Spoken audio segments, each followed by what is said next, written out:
Dancing with the Stars set a record Monday night. More viewers voted after the semifinals than ever before in the show's 11 seasons. And when the results were announced last night, here's what happened. The couple with the lowest combined total of judges' scores and viewer votes is Brandy and Max.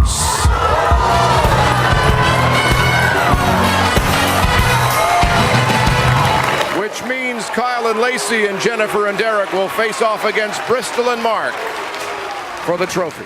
And now Brandy and Max Shemerkowski join us live from Los Angeles. Good morning, guys. Boy, Bristol looks surprised. Good morning. Good morning. Derek looked really shocked.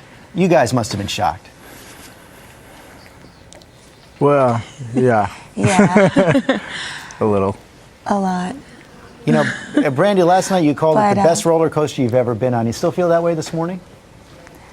I definitely feel that way. I think, you know, this show has been such a blessing to me and Max, you know, for coming into my life and reawakening a confidence and a passion that I thought was gone. So I've won back myself. So I'm happy about that. Well, that is forever grateful for that. That is great to hear. But Max, I can see it in your face. You look frustrated. Your tango gets a perfect score on Monday night. You're called back for the encore dance and still voted off. Are you frustrated?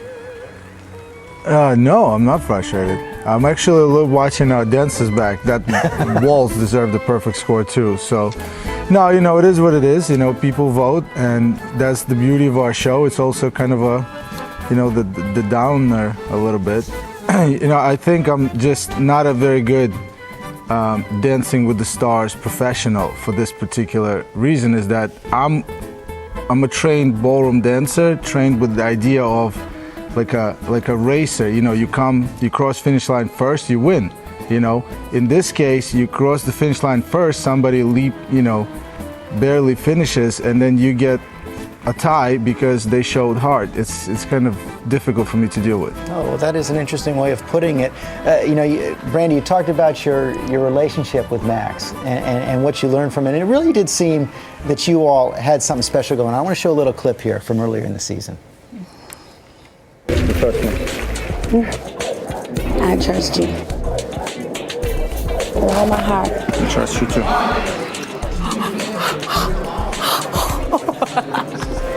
too. You look surprised there, Brandy. What was the most important thing you learned from Max?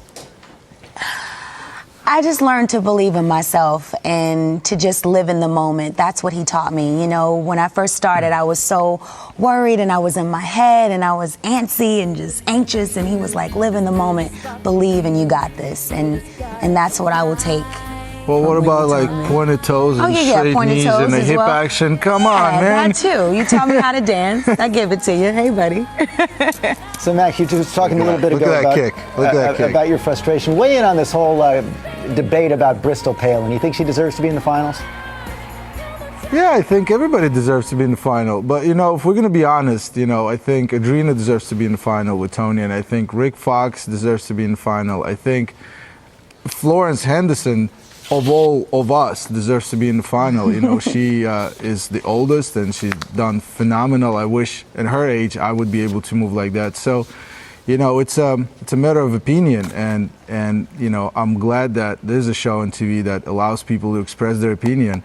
My only concern is that when choosing somebody, you know, as a champion, when you pick up the phone and vote, and you do it based on what you see on TV, because they touched you and they, you know, warmed your heart with the package. Just remember that package is a very glimpse of a highly produced moment, you know, so you may not know the person personally, you know, and so base your opinion on who to vote for, and that is not really the right thing to do. We're out of time. Who's going to win?